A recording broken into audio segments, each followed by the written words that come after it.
Oh no, here we go. I had the chance to go to Anime Matsuri 2022 in Houston, Texas with my two most bestest friends and my wonderful girlfriend. We had been waiting all year just to go to this convention. We saved up money for this event and went in with high hopes of being able to walk out with some amazing merchandise.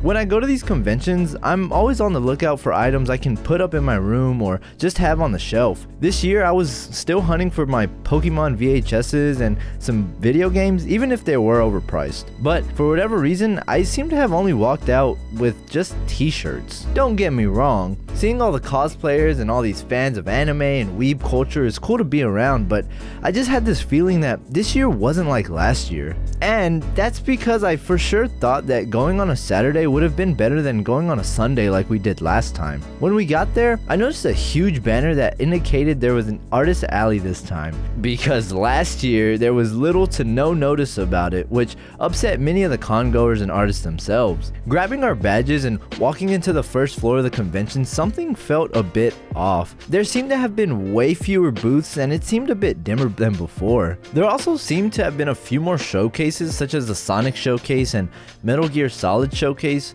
like last year, and a few more, but they didn't seem too fascinating. Although there weren't too many people within the first hour or so, they did begin to crowd the space pretty quickly.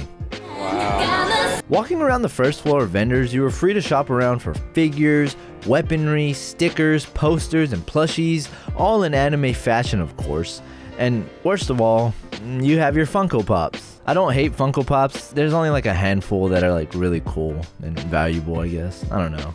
I think my main issue with seeing all the vendors on the first floor was that it seemed as if a lot of them were selling the same things. I've gone to conventions before, so I know that this is common, but for some reason, a lot of these booths seem to have what are known as prize figures you can find online. And I know the whole idea of why buy it online when you can get it instantly here at the convention, but I don't know, it was just one of the issues I had with the vendors. I suppose I'm into seeing more unique items. After scoping out the vendors, we then moved on to the car display, which once again seemed a lot smaller, but it could have been the same as last time. It's always cool to see these cars here just because the wraps and the builds are always so different that it adds an extra bit of flair to the first floor. On top of the cars on display, well, not on top of the cars, there was also the Racing Miku booth like last year's, which didn't seem to have as much stuff than before. Like last year there was the gachapon machines, which we were actually looking for this year, but I guess they didn't really have it ready or at all maybe. Once again, everything seemed to be a bit less this year. I had a good time, I will say though. It's always so fun just to be able to walk around and just see everything that they have on display. Even if, you go up to the vendors and you're just talking to them, it's just nice conversation to have with these people. Here's some cosplayers I saw.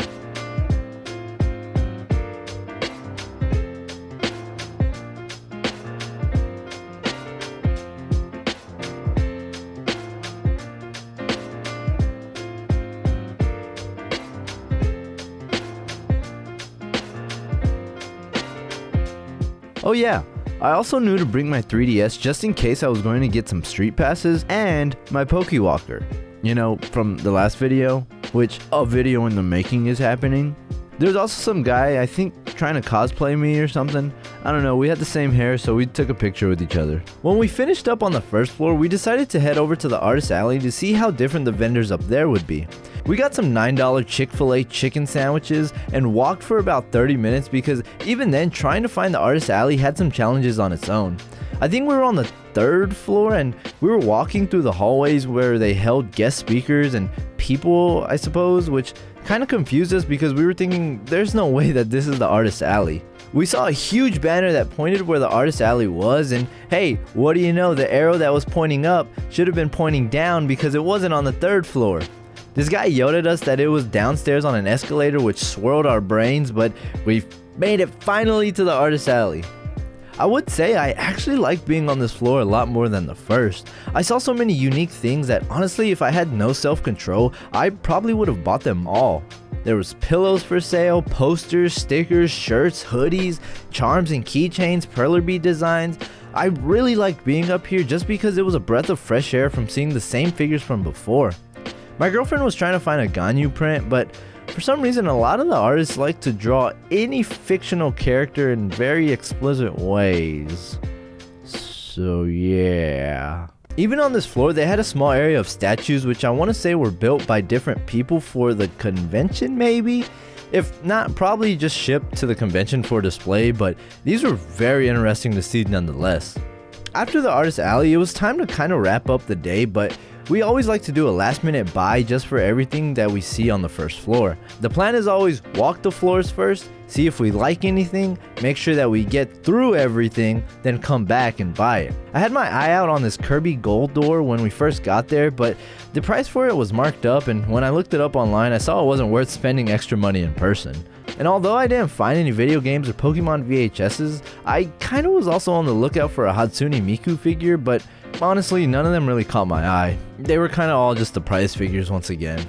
So instead, I wanted to get some shirts because honestly all I wear is the same gray and blue ones. I got this Charizard one, this Gamer one, this Legend of Zelda one, and as we were on the way to one of my favorite shops that I always see here, I saw Tectone, a semi-known Twitch streamer that is now known part of the OTK League, which has big streamers like Miskiff and SFan and NMP, etc, etc. I thought this was crazy to see him here, and although my girlfriend wanted me to take a picture with them, I felt like it just wasn't right because I'm not a true Tectone fan and I just know who he is pretty much.